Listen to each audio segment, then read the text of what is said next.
All right, everybody, welcome to Citizen Sports Talk. Jacob Smith with Caden Reinhardt, and we are back for another week of Citizen Sports Talk. We just got back from a very brief football game between the Patrick County Cougars and the Carroll County Cavaliers. The game was postponed in the second quarter with, I believe, 5.5 minutes left to go due to a lightning delay. The game will resume on Saturday, September 27th. I don't think we'll be there to cover it, but we'll definitely update you guys with that next week. But looking at some of the events from this week, Floyd County Lady Buffs volleyball, they had two matches this week, one at home and one away, between the James River Knights on Tuesday at home and the Radford Bobcats in Radford on Thursday. Both those matches for the varsity Lady Buffs resulted in losses, so both those matches gave the Lady Buffs 0 points for week 10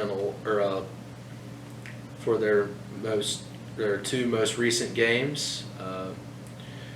Caden, if you'd like to pitch in on golf real quick, I know Super Regionals is coming up next week. If there's anything else you'd like to add about that. They finished up their regular season this week, defeating Auburn, finishing the whole regular season with a 64-1 record. So heading into the sub-regionals, like you said, it'll be a great momentum builder. Just getting some momentum building, like I said, this week with that match against Auburn, and that sub-regional is Monday here in Floyd at Great Oaks. So I guess we're looking forward to that. Absolutely. Transitioning to some Friday night football, of course, the Buffaloes traveled to Fort Chiswell this week to take on the Pioneers and came away with a win 42-0. The game was called just a little bit early due to the weather in the area on Friday night. Some other regional updates: Glenver defeated Martinsville 42-0. Radford defeated James River 38-22. As we mentioned earlier, wrapping up the Three Rivers District, Patrick County and Carroll County's game will be concluded on Saturday.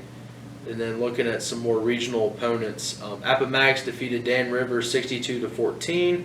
Gretna defeated William Campbell 60-14. And we are still waiting to hear back from Nelson County and Liberty's results. And then the Chatham Cavaliers had the bye week this week. And then transitioning to the region for Carroll County for their playoffs. Of course, Carroll County waiting to finish their game up on Saturday. Cave Spring lost to Pulaski County 28-13. Hidden Valley lost to Patrick Henry 55-0. Lord Botetourt lost to George Washington 34-31. Stanton River lost to Magna Vista 28-14. Magna Vista stays undefeated at a 5-0 record with that win over Stanton River. Bassett defeated Mecklenburg County 28-16. Tunstall lost to Halifax County, 27-6. And then Abington lost to Tennessee High 43-7.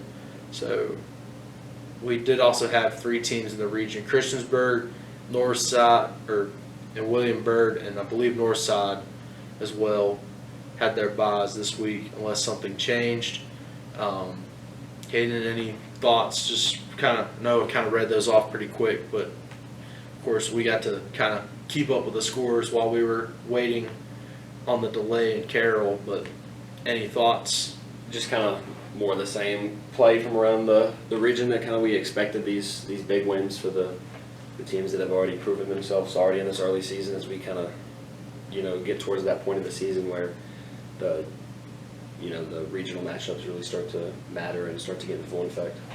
Yeah, the only one that really surprised me, and just because of their 4-0 record, was Lord Botetourt losing to George Washington. Obviously it was a close game, but at some point a lot of these big winning streaks early in the year do take a toll. So definitely caught up to the Cavaliers. They were 4-0 going into the night, now 4-1 heading into their second bye week of the year. They had a week 0 game so they got to take week 2 off earlier this year. But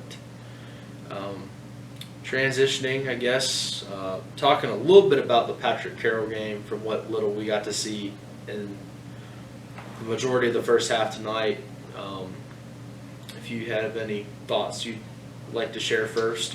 Yeah, I mean, kind of the whole tale of the day was the rain. I mean, it was a rainy afternoon, rainy morning, and the only time it kind of cleared up was right at kickoff. I mean, it was just a little cloudy, and then maybe, we got right to that second quarter, the rain started coming, the lightning came, and it was just playing into the type of game we had, a real old school ground and pound from both sides, and not really able to break through those defensive lines. They were proven stout and hard to penetrate through. Yeah, I think, like you said, it played to the strengths of both offenses. Definitely Carroll County's 100%. Patrick County seemed like they were struggling a little bit to get the run game going as efficiently as Carroll County. They tried to force a few pass plays, didn't really have much success. But definitely we'll have to wait and see how the conclusion of that game is on Saturday. But I believe that is all that we have from scores around the region for both Floyd and Carroll this week. We'll definitely give more updates next week as we'll have a full recap of Carroll and Patrick. And speaking of Patrick County, they host the Buffaloes next Friday in Stewart. The Buffaloes are now 4-0 after the win against Fort Chiswell. It was a pretty convincing win by the Buffaloes. It was called early in the third quarter due to the weather. But what are your thoughts now that we've got to see Patrick County a little bit? How do you think they'll match up with the Buffaloes after seeing a little bit of a sample size from both sides? Yeah, sorry for cutting you off there. I think the skill and athleticism is there for Patrick. I mean, we've seen him multiple times tonight break off some big runs and try to get that pass going. I mean, the routes were there, the receivers were getting open. It's just that connection from the quarterback to receiver that was kind of lacking. So, I mean, if that's on and that's dialed, it can be a tough match for the Buffaloes, I think, next week. But shutting that down, being aggressive, keeping the ball in your offense's hands will be the keys for the Buffaloes next week. I would definitely agree with that. You kind of mentioned it, just trying to get the passing game going. I think this is going to be a good test for the Buffalo secondary if we hadn't already seen it already. I think Narrows was pretty pass-heavy when they came to Coach Billfield week 1. Blacksburg seemed a little bit more balanced. And outside of that, I don't think they've really had a big passing team. Obviously, Patrick County's not that pass-heavy, but I think they were definitely trying to test some matchups for the Carroll defense that we could possibly see a little bit of sprinkle of that going into the Week 6 matchup between the Cougars and the Buffaloes. But I think that's all we have in terms of, once again, previewing next week. Carroll County will be at Glenvar next week. Glenvar's 4-0. Carroll's 3-1. Glenvar's 5-0. They had the win against Martinsville earlier, and Carroll, we're still waiting to hear the result from that game. Of course, we won't find out until Saturday evening, but just some thoughts with Glenvar coming up, and we talked about it with our potential guest before we filmed our interview with him, but which you'll see that coming up in a little bit. Really, the only two teams to beat in the Region 2C for the playoffs it feels like the Buffaloes and the Highlanders right now, or at least they're the top two teams to beat. Would you agree with that, or have any thoughts you'd like to share with that based on the knowledge and information we've had through 5 weeks of the season? No, I'd say the Buffaloes and the Highlanders are definitely the 1 and 2 in the region. I think that's all we have in terms of updating football. Coming up next, our interview with WFXR Player of the Week, Sam Phillips. Getting to highlight a little bit of his Week 4 performance and give us a little bit on the play of the game that was also the play of the week for WFXR as well. Sam Phillips, an interview coming up next here on Citizen Sports Talk here on CCTV Channel 20. Welcome back, everybody, to Citizen Sports Talk. Jacob Smith, Kaden Reinhardt, and joining us is the WFXR Player of the Week for Week 4, Sam Phillips. Sam, how are you doing tonight? Doing great. So talking about the Week 4 performance at Grayson, to kind of recap how not only you did, but just the team overall and the win at Grayson. Yeah, we had a great night with a bunch of yards on the ground. We had a bunch of yards passing as well. We had definitely above 400 yards total offense, and our defense played great. It was just a really great night for all the guys. They all stepped up against a really good team, Grayson County. So. Yeah, and you kind of mentioned it earlier, talking about like the many touchdowns you had. I believe it was 3 rushing touchdowns, 2 in the air, and one of them had a pretty big significance on WFXR, the hitch and pitch, as it may be called. I've heard Coach Cromer's side of the story. Why don't we get to hear your side of the story here? Yeah, so we have like 2.8 seconds or 3 seconds left on the clock, and I mean, everyone could see us coming. I'd say the sideline on their side was saying it, but came up to Coach Cromer. He's just thinking, he's looking at our play sheet. He's like, I don't know, man. We could just need to take it down to the half. I was like, we could try hitch and pitch. I gave him that idea. He was like, you know what, let's try it. And then we get out there on the field, and their entire defense is yelling it. They're like, hook and ladder. Everyone watch the hook and ladder. And then JP runs out there, and he catches that ball, and then he puts it in Max's spot, and Max takes it. And I mean, that was really a big hammer play for us to set a tone, and it was just great. Everything aligned perfectly and worked how we wanted it to. So. All right. So kind of branching off of like everything working how you wanted it to. Obviously, it's worked so far. Yeah. 4-0 start now off the win at Fort Chiswell. Got called early, but with the weather, but still come away with the win and the shutout. What does that say? Just to get another win in the books, and what does that say going forward another week?